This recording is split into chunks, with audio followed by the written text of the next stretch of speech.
Hello, I'm Gutsy. Thanks for dropping by to listen to me today. In today's video, I'll be sharing how I study effectively for exams. These principles can be adapted for exams from secondary school to high school to college to help you to study smarter and better. My study system for exams is made up of three main components: a rough study plan, my notes, which I like to call summary sheets, as well as doing practice questions or mock papers. My main focus across all three components is to make sure that I've covered everything that will be tested in the exams and nothing less. Later, I'll be explaining what I do for each of these components in detail and try to show you how they work together. First off, let's begin by discussing how I plan my revision for finals. I begin by blocking out my exam dates on my calendar. Then I'll look through my notes to see if there are any gaps in my understanding that I need to patch up. Those could be weeks where I couldn't focus as well in class, or when the content was heavier and I couldn't finish my homework that particular week. I'll identify those gaps and add them to my study plan to make sure that there are no holes in my understanding by the time I sit for finals. Finally, as a general rule of thumb, I try to plan to finish revision earlier and not just one day before the exam, so that I have some buffer just in case I cannot finish my content on time as planned. Let me show you a worked example. Here's my planner from when I was sitting for the IB exams in 2018. You can see that I've blocked out my exam dates here at the bottom, and I've also planned to patch up gaps. In this case, I hadn't completed some topics like differentiation and had some weak topics in math and physics. You can see that the plan is quite rough and not detailed, but I find this helpful and less pressurizing because I can adjust if I need more time for a particular topic. You can also do this on your digital calendar too if you don't like planning on paper. This is my planner for the finals of my first semester in college. As you can see, I blocked out my exam days, then planned the content that I needed to catch up on, and left ample buffer time to just do practice questions or catch up on content if needed. Again, I just want to highlight that this plan can be just a rough one. All these bolded words are tasks I didn't manage to finish, I just shift them to another day.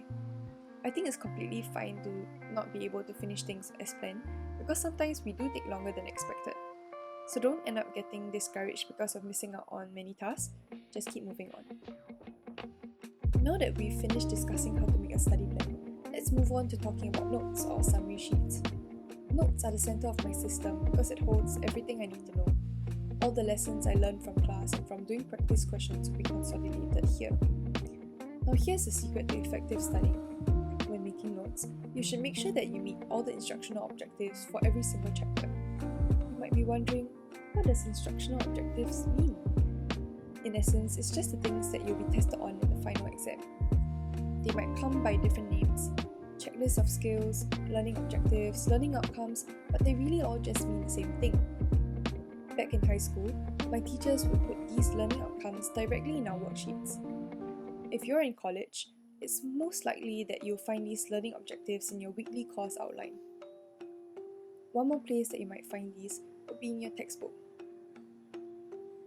The reason why I find this so effective is that I won't end up wasting too much time on something unimportant. It's a very exam smart and efficient way of studying, and it will help you to make sure that you study no more and no less than exactly what you need. Practically, this might mean making the headers in your notes based on the instructional objectives. Here's an example. The bolded statements here are the instructional objectives which I've typed out. During revision, I'll put in the most essential information that will help me to answer each instructional objective under its respective headers. This will also double up as a checklist of sorts. If there are headers that are empty, you'll know that there are gaps in your knowledge that you'll need to fill up. When you do this for every single chapter, you can be sure that you've covered all bases. This doesn't just apply to humanities subjects like the example I just showed earlier. It can apply for subjects like math too. You can see here that I've categorized the information by making the learning outcomes the headers, similar to the previous example. If you're taking an exam where your teacher allows a cheat sheet, you can skip the step of making summary sheets and directly work on your cheat sheet instead. This is because they can serve the same function of helping you consolidate everything you need to know. You can see that I use the same method of categorizing the information in my cheat sheets by the instructional objectives I need to meet. Finally, we've come to the third and final component, which is doing practice questions and mock papers. I've learned the hard way that practice is important, especially for subjects like math or counting, so do try to attempt your homework for every single chapter. I also find it helpful to have a standardized marking system. I try to circle any questions I've gotten wrong in red and use a different color such as green for corrections. It's just a lot easier to navigate and read when you're pressed for time during revision. One last tip I have is to consolidate your common mistakes into your summary sheets. This is especially helpful if you're sitting for national exams where the weightage of papers is very high. It will help you to bring these careless mistakes to your attention a lot more so that you'll be a lot more careful during the exam.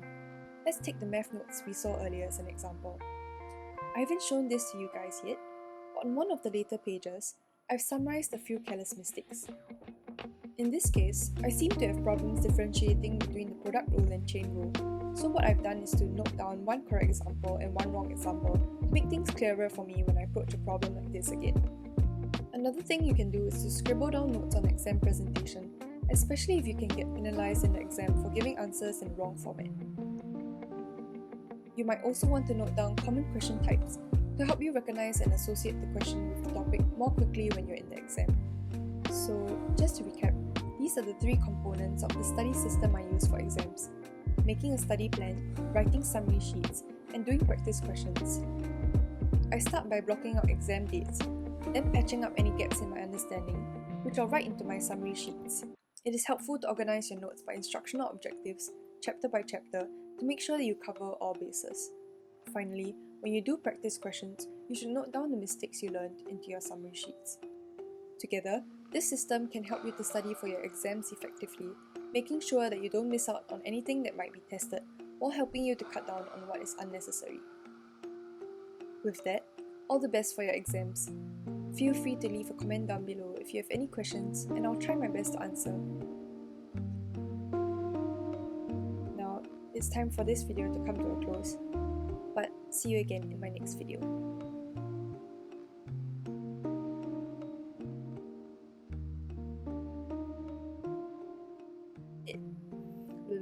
Such a tongue twister. Cheat sheet.